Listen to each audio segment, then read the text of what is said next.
oh growth investing sahamnya kayak gini. Jadi akhirnya di porto sendiri pun saya biasa ngebagi saham tuh jadi 3 kategori berbeda. Kategori core tuh, nah ini core tuh mungkin utamanya kayak value investing ke perusahaan-perusahaan yang emang bagus dan untuk jangka panjang.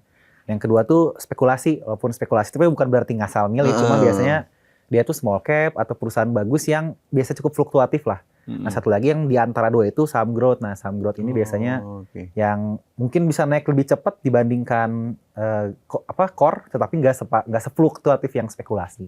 Jadi akhirnya mainnya dialokasi sih biasanya.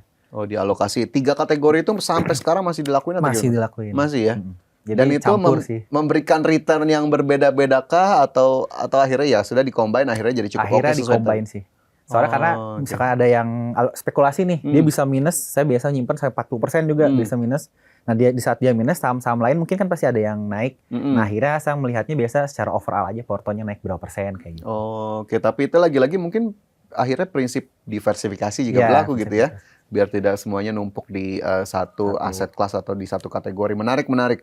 Tapi kalau tokoh siapa sih Mas? Kalau kita lihat mungkin sebagai orang yang waktu itu cari tahu, apakah Warren Buffett atau mungkin ada tokoh Indonesia memotori atau memicu Mas Gani untuk lebih jauh terlibat? Kalau memicu menarik nih. Saya tuh mulai itu dari kayaknya Ryan Filbert kalau nggak salah. Dia waktu itu buku yang awal buat buka saham. Mungkin dari situ juga belajar kayak oh investasi itu penting untuk yang paling dasar dulu untuk melawan inflasi. Katanya kayak gitu kan. Oh mulai akhirnya dari situ.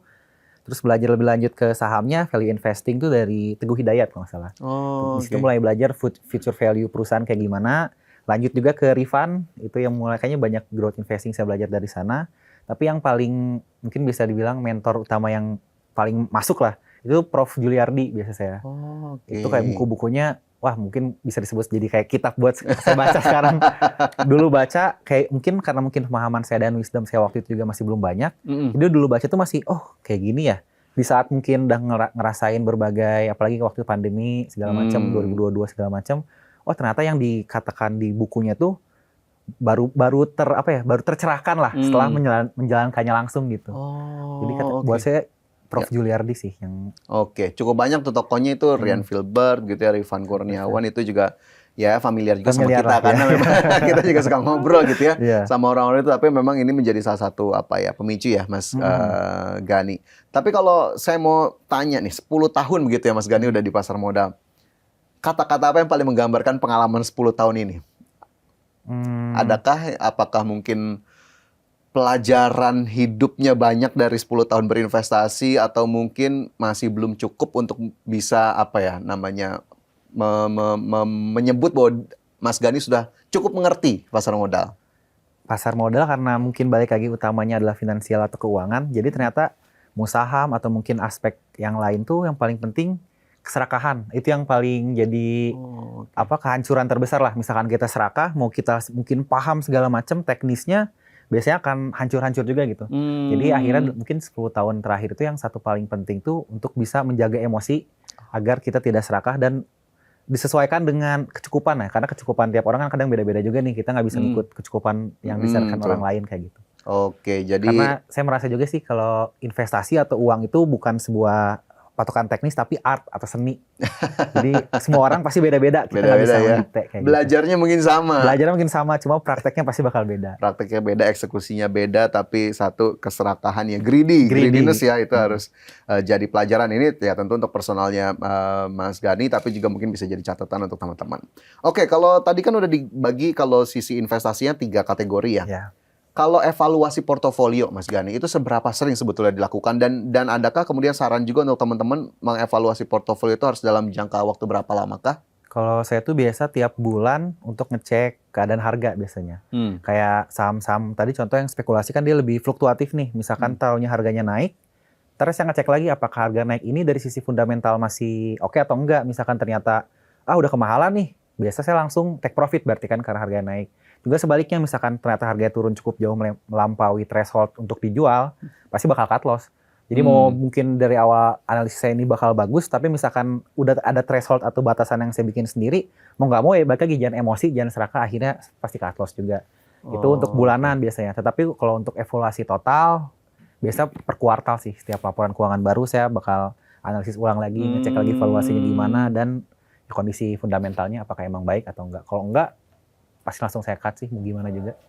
Berarti evaluasi itu mutlak harus dilakukan ya Mas ya? Harus dilakukan. Harus dilakukan. Target-target awal tadi cut loss, stop loss itu harus di set di awal juga ya? Harus di set di awal juga. Karena kalau enggak takutnya misalnya udah turun jauh malah jadi sayang nih gimana nih. Taunya turun lagi kan minusnya makin lumayan nih. Lumayan misalkan kita udah ada angka cut loss, modal yang mungkin turun bisa lebih parah lagi bisa kita pakai buat saham lain yang mungkin bisa naik kayak gitu.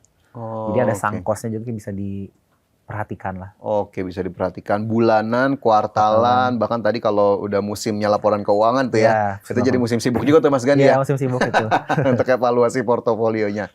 Oke, kalau kita lihat Mas Gani kan tadi sempat nyinggung ya laporan keuangan dirilis oleh emiten. Tapi untuk kita-kita atau mungkin teman-teman di luar sana yang masih bingung kayaknya Mas untuk ngelihat laporan keuangan gitu ya. Ini bagian mana sebetulnya yang jadi pointer-pointer utama untuk kita perhatiin?